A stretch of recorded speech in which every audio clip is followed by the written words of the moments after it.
नमस्कार रसिक प्रेक्षक हो. तर आपण बघत आहात घरोघरी मातीच्या चुलीचा इंटरेस्टिंग असा एपिसोड. तर इथे बघा ऋषिकेश आणि जानकी बोलतायत. ऋषिकेश विचारतोय की आता हिम्मत काकांची तब्येत बरी आहे ना, काय झालं होतं अचानक.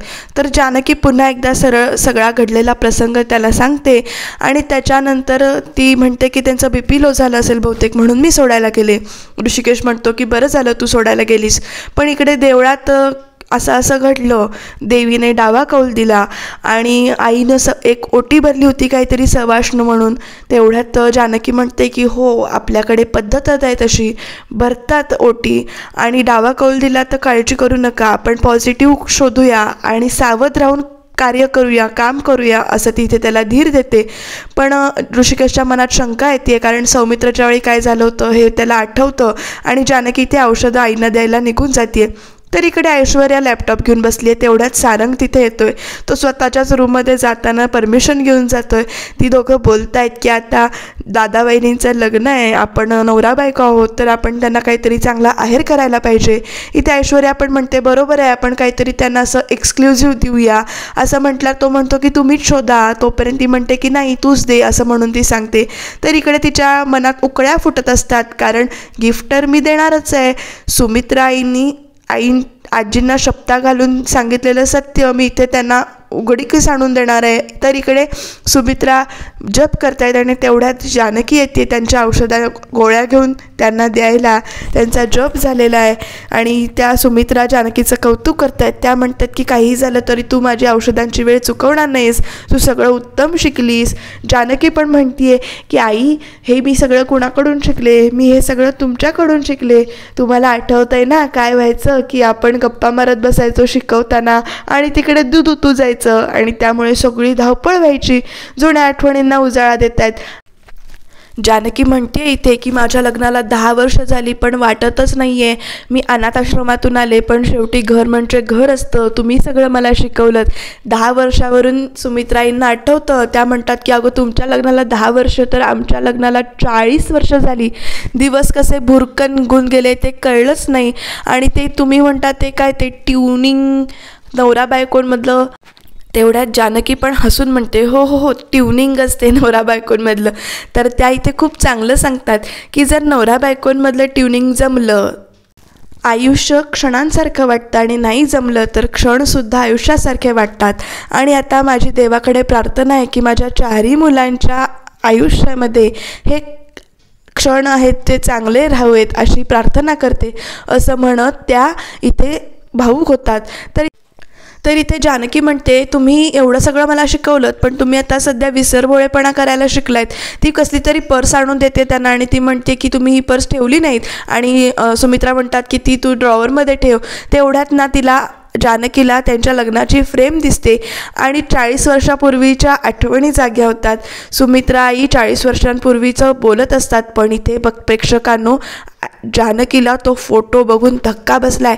तिला आठवतंय की ती काल हिम्मतरावांकडे आश्रमात गेली होती, तेव्हा तिने सेम फोटो बघितला होता, पण ते नाना होते आणि ती बाई कोण होती ती वेगळी होती. नेमकं काय गोडबंगाल आहे हे, असं म्हणून ती इथे खूप काळजीत आणि टेन्शनमध्ये आलेली आहे. ती खूप विचारात पडली आहे. आई काय बोलताय त्याच्याकडे तिचं लक्षच नाही आहे. तेवढ्यात सुमित्राई मागे वळत आहेत. तर त्या म्हणतात की तू कुठे हरवली आहेस, काय झालं आहे, काही प्रॉब्लेम असेल तर सांग. जानकी म्हणते की नाही आई, काही प्रॉब्लेम नाही, 40 वर्षापूर्वीच्या आठवणी निघाल्या, त्यामुळे जरा असं नॉस्टॅल्जिक व्हायला झालं आहे, आनंदाश्रू आहेत ते, काळजी करू नका.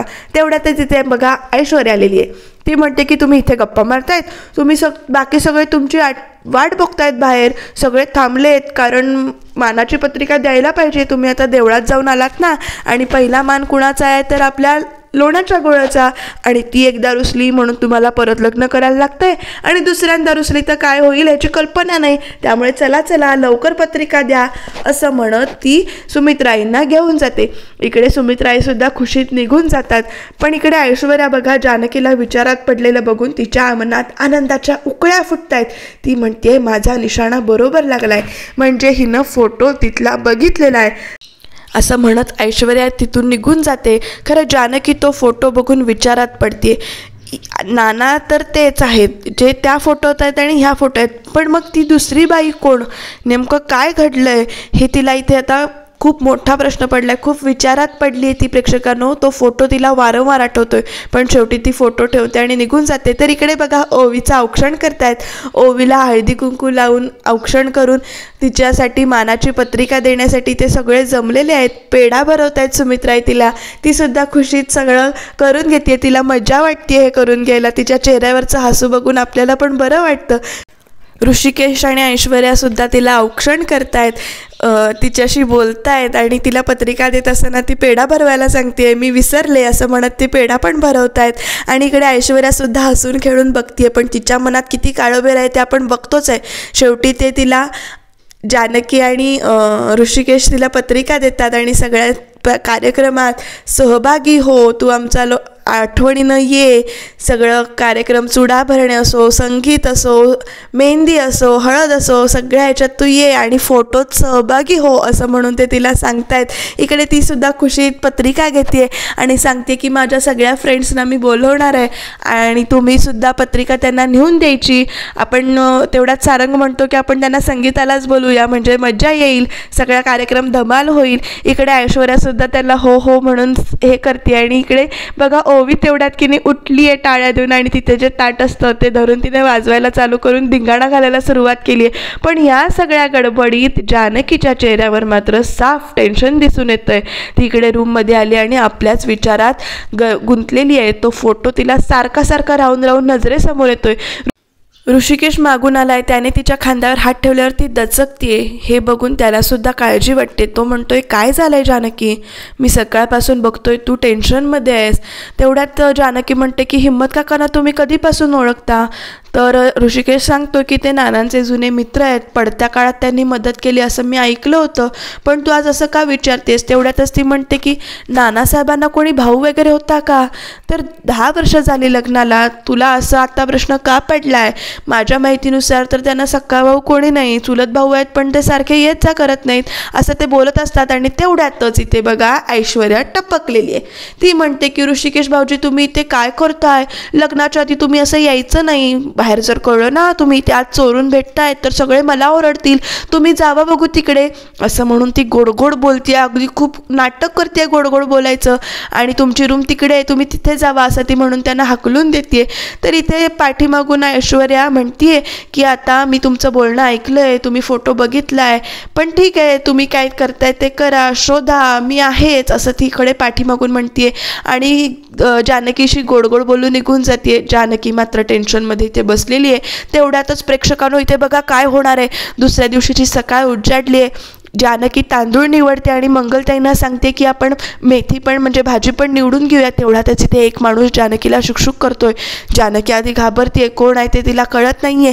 तो माणूस पटकन समोर येऊन कसा उभा राहिलाय बघा. तो म्हणतोय तू जे काही शोधतेस ते शोधकार्य चालू ठेव आणि झाकली मूठ उघडेल, तुझं शोधकार्य संपेल, पण या सगळ्यामध्ये एकच गोष्ट लक्षात ठेवायची, तुझ्या नवऱ्याला यात ओढू नकोस. जानकीच्या चेहऱ्यावर इथे साफ टेन्शन आलंय, भीती जमा झाली आहे की हा माणूस असं का सांगतोय ते तिला कळत नाही. आणि तो तिला म्हणतोय की तू शोधकार्य चालू ठेव, काळजी करू नकोस, तुझा शोध लवकर संपेल, तुला हवं ते मिळेल असं ते बोलतायत. आणि तेवढ्यातच ऋषिकेश दार उघडून बाहेर येतोय. ऋषिकेशला येताना बघून तो माणूस तिला धक्का देऊन पळत सुटतोय आणि ऋषिकेश सुद्धा त्याच्या मागे पळत सुटतोय, पण तो माणूस काय त्याच्या हाताला लागला नाहीये. त्यामुळे तो निराश होऊन परत आपल्या घरात येतोय आणि जानकीशी बोलतोय. कोण होता तो माणूस, काय झालं, तुला काय बोलत होता, काय सांगितलं त्याने, तू कसल्या विचारात हरवलीस, असे सगळे प्रश्न तो एकदम विचारतो. जानकी म्हणते की काही नाही झालेलं, काहीतरी तो वेडा माणूस होता, कोणाचा तरी पत्ता विचारायला आला होता, मी कामावरते असं म्हणून ते इथेच विषय टाळते. आणि तेवढ्यात तिला ती जोगतीन आठवते. तिने सांगितलेलं आठवते की तू संकट येणार आहेत आणि नवऱ्याची काळजी घ्या असं काहीतरी तिला सांगितलं असतं. आणि ऋषिकेशवर कुठलं संकट येणार आहे या विचारात ती हरवलेली दिसते. आणि इकडे बघा पुढच्या भागात काय होणार आहे, तर आपले सार्थक आणि सुखदा आले आहेत डिझायनर साडी घेऊन, पण ऐश्वर्या ती साडी चेंज करते, बदलते आणि ऐश्वर्याचं कटकारस्थान चालूच आहे. पण तेवढ्यातच उद्याच्या भागात आपल्याला ऋषिकेशने जानकीला दिलेलं एक सुंदरसं कानातलं गिफ्ट आपल्याला बघायला मिळणार आहे. प्रेक्षकांनो याच्यासाठी कानातल्याचं डिझाईन मस्त आहे, त्यामुळे उद्याचा भाग तुम्ही बघत राहा.